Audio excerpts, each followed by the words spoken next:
Thank you. I am so excited for this concert. We spent the last 2 days with Magdalena and Martine in this very space recording an album of the music of Felix Rubitsky, who I believe directly in the spirit of my Pathfinder concert series, we are discovering new things and charting new paths forward, and Rubitsky, they were in love with his music, and now me and the recording crew are all in love with his music too, and I hope we can share that with you tonight. So it gives me great pleasure to introduce Magdalena Vor and Martin Lebazovich.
Na każdym miejscu i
So Magda promised to speak about Chopin songs before she starts singing.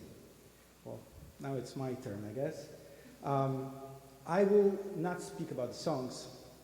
As most of you know, Chopin is the greatest Polish composer, and so he doesn't need any introduction. He wrote 20 songs. There's a, going back to the greatest composer, there's a one very famous music critic who wrote in his book, biography of Chopin, that there is in any place in the world, there's within 5-mile radius, there's somebody listening or playing Chopin, which I believe is very, very true. So Chopin wrote about 20 songs, actually, in fact, 20 songs, to the poems of famous Polish poets at the time, Mickiewicz and others. They're the only songs that he wrote. He will mainly focus on piano repertoire. And now I'll play 3 pieces from that vast repertoire. A mazurka, a prelude, and a scherzo. They are both connected within its key because they're all in B minor. Mazurkas, I'm sure most of you know, Chopin made his own genre of mazurkas. Of course, mazurkas are Polish national folk dances. Those are not dances. He sort of made the same thing as Piazzolla did many years later, where he took tango, which was the folk sort of Argentinian dance, and he made it into a universal genre. Chopin did the same thing with mazurkas. He took Polish folk dances and made them into an incredible art. They are not meant to be danced. They are sort of evoking of dance. There are some dance elements. But for me, there are stories. Chopin being, in my opinion, the greatest storyteller of Romanticism, he never used any titles. In most of his pieces, he never used any titles. And he would just use generic titles like Waltz of Mazurka. He never had programmatic music. But there all are stories, whether it's based on his life or somebody else's life or the events that were happening in his life. The mazurkas, I like to come up with stories. And this is the mazurka I will play. It's sort of a dialogue between a young woman and a man. She's asking him questions. She was being very persistent. What's going to happen to us? Are we being serious? And he's obviously, all he wants to do is have fun. So you will see his response in the bass. He's sort of responding in a kind of dance mode. And all she wants is to tell her that they're going to be, serious together, and he's going to commit to her. And at the same time, he's always answering with that kind of dance, free, careless mode. Then they dance in the middle. They have a beautiful dance together. And in the end, she keeps on asking him the serious question, to which he again has no answer. All he wants to do is have fun. But already, as you'll notice, he's losing this assurance. He's not that sure of her anymore if she's going to be around. And with it, at the end, you will see him calling her name and not finding her because she left. The second piece is a prelude from the set of 24 preludes in all the keys that Chopin wrote. He wrote them when he went to Mallorca. In Spain, his doctor told him that he has to find a place because Paris is not doing him any good. He's sick. He needs to change environment to something warmer. So he said, okay, I'm going to go to Spain. The only problem is that he went to Spain in winter. And of course, it was raining. It was very cold. He was miserable, even more miserable than he was in Paris. And the only book he took with him was a set of preludes and fugues by Bach. And he studied them every day, and they inspired him to write the set of preludes in all the keys. He arranged them a little differently, but Bach was definitely a great inspiration. When he was in Mallorca, it was raining constantly. So in all the preludes, you will see a repeated note. There's a famous raindrop prelude, but all of them have this element of rain dropping down on a roof of the monastery that he was staying. And the third piece is a scherzo. Scherzo, as you know, in Italian means a joke or a prank.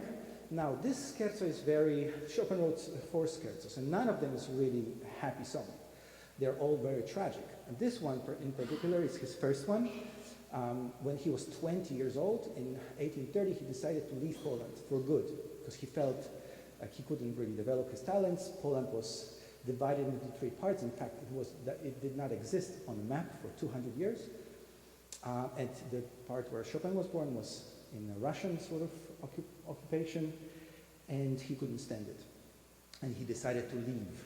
And he wanted to actually leave to London, but he was going, traveling, and he went to Paris and he settled there, as we know. Now, on the way to Paris, he stopped in Vienna for a little bit. And when he was in Vienna, it was November, and he found out about an uprising that Polish people were doing against the Russian oppression. And every day he heard horrific news that were coming out of Poland. And he didn't know what to do. He wanted to go back. His sister, thankfully, talked him out of this, and he stayed in Vienna, and he just heard those terrible news, and he felt miserable, and his reaction was writing this scherzo. Scherzo means joke. It's sort of like a fate is playing a joke on him, that he, such an ardent Pole, he wants to be in Poland and help rebuild independence, but he's outside of his home, outside of his family, and by himself. Now, this was also the first time Chopin was outside of Poland, outside of his family for Christmas. And because he felt so homesick, in the middle of the scherzo, you will see he puts an ancient Christmas carol, Lulejże Jezusie. It's a sort of a lullaby to baby Jesus, which is very old Christmas carol, known by every single person. The scherzo itself is very tragic. It starts with a sort of a shout of desperation, and it ends in turmoil and destruction. I hope you enjoy it.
The next half of the concert will be devoted to Felix Rybicki, a composer we just spent 3 days in this incredible hall with this incredible sound engineer working on. And this, maybe Magda will tell you more, this is a composer I found out about maybe when I was 5 years old. My teachers were making me play this music against my will.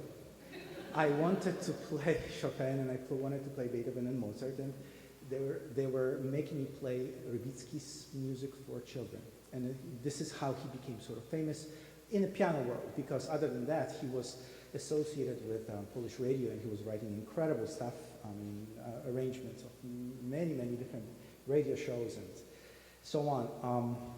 And so I knew him only as this sort of obscure composer for children.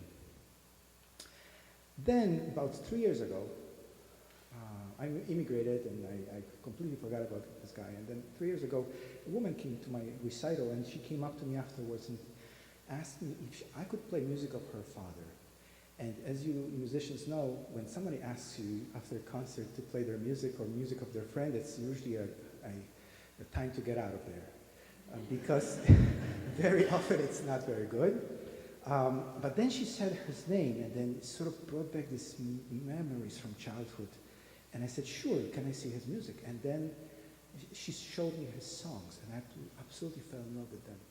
And she said, would you be able to play with Magda and maybe record them in the future? And I said, absolutely yes.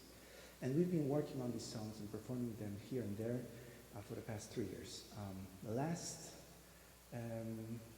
Last November, we went to Warsaw, Poland to play a few concerts with the music of Rybicki, and we were staying at his house, at his apartment, with 2 old pianos, grand pianos, and pile of dusty music.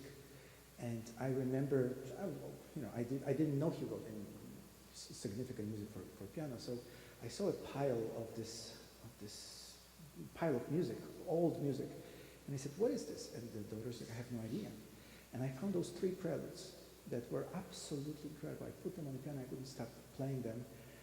And I actually, even though it was not programmed, I learned one of them and I played the next day at the concert. I hope you really will enjoy it. It sort of reminds me of Scriabin. There's something Chopinesque, of course, about it as well, and I hope you will like it as much as I do.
Hello, everyone. I'm not great with microphones, but it's on. Good evening. It is just wonderful to be here. I'm sorry that I left my partner in crime and we did not bow together. It is wonderful to be here with you in this wonderful, beautiful space, but also with everyone online. Thank you so much for joining us. I know that Martin had a chance to say a few words about Avicii, but I wanted just to share with you why it is that I'm involved in this beautiful project. So it's 15 years in the making, and around 2009, 2010, the daughter of the composer approached me with a package of music after a concert in Washington, D.C., and she said, here is a packet with songs written by my father. See if there's anything in there that you would like to perform. I mean, what a treasure. So there were many things in there that I wanted to perform, and I actually did in the following year at two international competitions. So that was the first time that I had a chance to perform the songs, and I dreamt of recording them ever since. And about 3 or 4 years ago, Martin joined me in this beautiful venture, and here we are this weekend recording in your absolutely gorgeous space. So I hope you enjoy the variety. This composer just composes in such a different style. You're going to hear inspiration of Rachmaninoff through film music. He actually composed scores to 8 films, Hollywood-style films before World War II. And some of the songs, you're going to hear that little flavor of operetta film style of music. But beautiful texts. All the poets that contributed to this were either friends of Recital or just famous poets. And the text is just as gorgeous. So thank you again, and I hope you enjoy.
name is also Rabitsky, and this will be a premiere because we have never performed it in a concert before.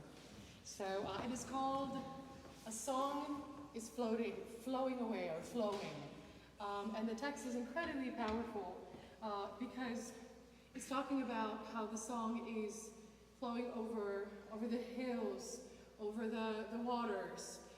But you're going to hear, it sounds like something really, really happy, right? When we think about music, it makes us feel wonderful. But you're going to hear a lot of dissonance in there because Poland's history has been very, very turbulent. And the history itself is spread all over the world. And those who lived it, it stays with them. It's passed on from generation to generation. So on one hand, there's this beautiful song that's flowing around the world.